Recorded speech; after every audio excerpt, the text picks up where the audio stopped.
In the winter of 1999, a man named Aaron Keller stopped existing. Not officially, not legally, but completely. His driver's license was never renewed. His social security number stopped being used for any transactions. His name simply vanished from town directories, and the strangest part, no one ever reported him missing. Aaron lived in Merrow Creek, a town so small that people claimed they could recognize each other as footsteps from a block away. It was one of those tight-knit places where secrets felt impossible to keep. He worked the quiet night shift at the local water treatment plant. He was reliable, kept to himself, and possessed that kind of forgettable quality that makes people feel comfortable. You could see him every day and never really see him. The last time anyone admits to seeing Aaron was on a Tuesday morning. He bought a coffee at the general store and stood for an unusually long time, just staring at the community bulletin board, lost in thought. That same night, a sudden power outage plunged half the town into darkness. When the lights flickered back on a few hours later, Aaron never did. He was gone. The local police conducted a cursory investigation and quickly concluded he'd left voluntarily. A man just up and walking away from his life. It happens, they said. The neighbors, when asked, just nodded in agreement. His co-workers at the plant cleaned out his locker without a single word, as if erasing a temporary smudge from a whiteboard. It was a town-wide shrug, a collective turning of the back. But this quiet acceptance was a lie. What no one talked about, what no one would ever admit to, was the meeting. 3 days after Aaron's disappearance, 12 of Merrow Creek's most prominent residents gathered in the cold, damp basement of the town hall. There were no official minutes taken. No signatures were recorded on any documents. They made only one decision.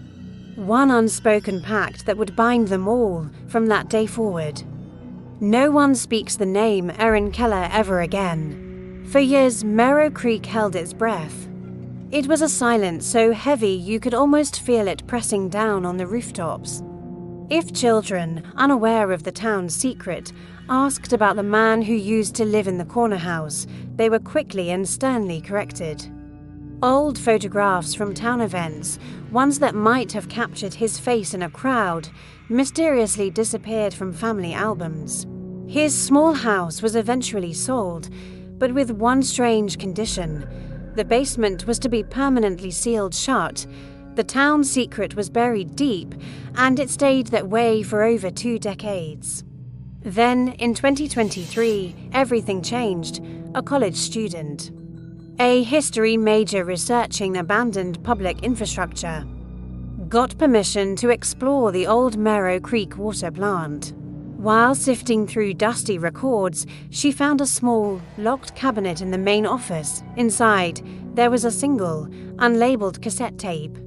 Marked only with the date of Aaron's disappearance, she found an old player. Pressed the button, and the quiet of the room was broken by a voice, Aaron's voice, at first. It sounded completely ordinary, just routine maintenance notes. He was logging water levels, checking valve pressure, noting the weather conditions. It was the mundane, day-to-day work of his job, but then the tone of the recording shifted. His breathing became shallow. More rapid, he started describing something he'd found in the main filtration chamber. It wasn't a creature, he said, and it wasn't another person. He described it as a space, a pocket of reality where sounds stopped behaving normally. He whispered into the microphone that when he stood near it, he could hear things, conversations that hadn't happened yet. He heard future arguments between neighbors, tearful apologies between lovers, and deathbed confessions from the town's elderly. He realized with growing horror that the chamber wasn't just cleaning water, it was absorbing what people were too afraid to say out loud. It was a repository for the town's darkest secrets, its deepest regrets, its most painful truths, and the town knew. The tape revealed that Merrow Creek hadn't just been built near this anomaly, it had been built around it, decades earlier, by its founding families. It was their solution to the weight of their own history, whenever the collective secrets of the town became too heavy, too toxic to bear. They sent someone to the plant. They sent them to listen. The listening was a sacrifice. No one ever came back. Aaron's voice on the tape was eerily calm as he reached the end of his recording. He sounded resigned, accepting. "They told me it would be quick," he said. His voice steady. They said the town needed quiet. The tape cut off abruptly, mid-sentence.